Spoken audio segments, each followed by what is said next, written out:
மாண்புமிகு பேரவைத் தலைவர்களே, மாண்புமிகு பொதுப்பணித்துறை அமைச்சர்கள் சுப்ரீம் கோர்ட்டுடைய ஜட்ஜ்மெண்ட் ஒரு ராங் இன்டர்பிரேஷன் கொடுத்துட்டாரு. கேஸ் ஒன்றும் டிஸ்மிஸ் ஆகல, கேஸ் டிஸ்போஸ் ஆச்சு. ஏன்னா அனைத்து இந்திய அண்ணா திராவிட முன்னேற்ற கழகத்தின் சார்பாக நாங்கள் கண்டெம்ட் அப்ளிகேஷன் போட்டிருந்தோம் regarding for the Mekedatu issue. இந்த ஆர்டர்ல தெளிவா சொல்லியிருக்காரு justice Gavai last day of 25th DMK government இருக்கு சமயம்.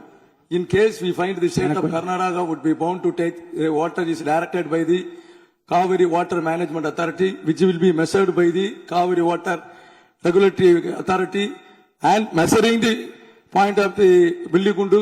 If the state of Karnataka fails in complying with the direction issued by this court, then it faces the risk of the committing the contempt of this court. Contempt போலாம் தெளிவா சொல்லிருக்காங்க. நீங்க இன்னொரு subject போச்சமயம் it will be diluted. நாங்க மேகதாது அணையில முதலமைச்சர் கொண்டு வந்த தீர்மானத்துக்கு நாங்க வரவேற்றோம். இந்த இட சரிவில் வர சமயம் தான் இதுல நிறைய இஷ்யூ இருக்கு. நீங்க இப்ப உதாரணத்துக்கு வேற ஒண்ணும் இல்ல, இதே கர்நாடகால பெண்ணாரன் ஒரு டேம் கட்டினாங்க. நம்ம சுப்ரீம் கோர்ட்டுக்கு போனோம். அதுக்கு முன்னால ஒரு 1 TMCக்கு மட்டும்தான் கட்டி முடிச்சாச்சு. அப்புறம் சுப்ரீம் கோர்ட்டுக்கு போறோம், நீங்க நெகோசியேஷன் பண்ணுன்னு சொல்லுவாங்க. திருப்பி சுப்ரீம் கோர்ட்டுக்கு போறோம். இப்ப என்ன பண்றாங்க, ட்ரிபுனல் கான்ஸ்டியூட் எல்லாம் முடிஞ்ச முறை ட்ரிபுனல் கான்ஸ்டியூட் பண்ணாங்க. நீங்க ட்ரிபுனல்ல கொடுத்த ஆர்டரும் சரி, சுப்ரீம் கோர்ட்ல தெளிவா ஒரு ஆர்டர் கொடுத்திருக்காங்க. Water Kaveri water management authority, Kaveri water regular authority, இந்த 2 அத்தாரிட்டி ஸ்டேட் கவர்மெண்ட் பெர்மிஷன் இல்லாம ஒரு துளி செங்கல் கூட இங்க வைக்க முடியாது.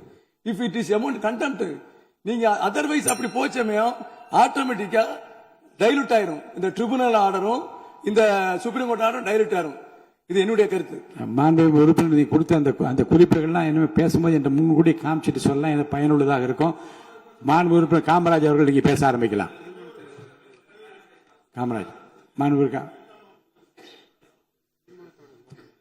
உங்கள் கட்சியை சார்ந்த உறுப்பினர் கருத்து சொல்லிட்டா. நீங்க திரும்ப ஏற்கனவே சொல்லிட்டீங்க, டெல்டா விவசாயிகளை பற்றி நிறைய சொல்லிட்டீங்க. நீங்க பேசுனதால நான் கேட்டேன். தயவு செய்து இனி பாருங்க, நீர்வளத்துறை அமைச்சருடைய விளக்கத்துக்கு பிறகு, பொதுப்பணி விளக்கத்துக்கு பிறகு எந்த விதமான விவாதத்துக்கு நான் அனுமதி கிடையாது. தயவுசெய்து 11 உறுப்பினர் பேச வேண்டும். எதிர்கட்சி தலைவருக்கு நான் 12 மணிக்கெல்லாம் மைக்கு கொடுக்கணும். தயவுசெய்து அமருங்கள். மாண்புமிகு உறுப்பினர் காமராஜ் பேசுங்க. மாண்புமிகு பேரவைத் தலைவர் அவர்களே, முதலில் இன்று தனது பிறந்தநாளை கொண்டாடும் மாண்புமிகு தமிழ்நாடு முதலமைச்சர் அவர்களுக்கு எனது உளமார்ந்த பிறந்த நாள் வாழ்த்துக்களை தெரிவித்துக் கொள்கிறேன். உட்காருங்க.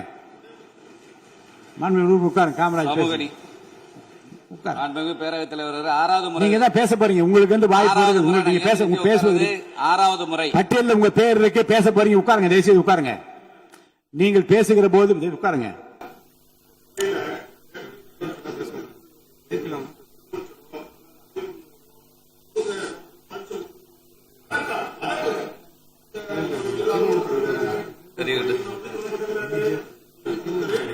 இல்ல, ஏற்கனவே நிறைய வாய்ப்புகள் கொடுக்கப்பட்டு இது விவாதிக்கும்.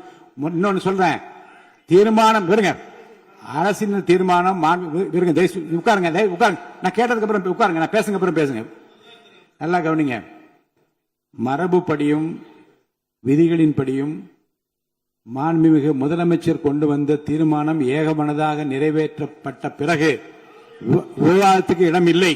ஆனாலும் கூட மக்கள் நலன் கருதி விவசாயிகளுக்கு ஒருவேளை சந்தேகங்கள் ஏற்பட்டிருந்தால் அவற்றையெல்லாம் தீர்க்க வேண்டும் என்பதற்காகத்தான் மாண்புமிகு நீர்வளத்துறை அமைச்சர் 4-5 பக்கங்களில் எழுதி விளக்கமாக படித்தார்.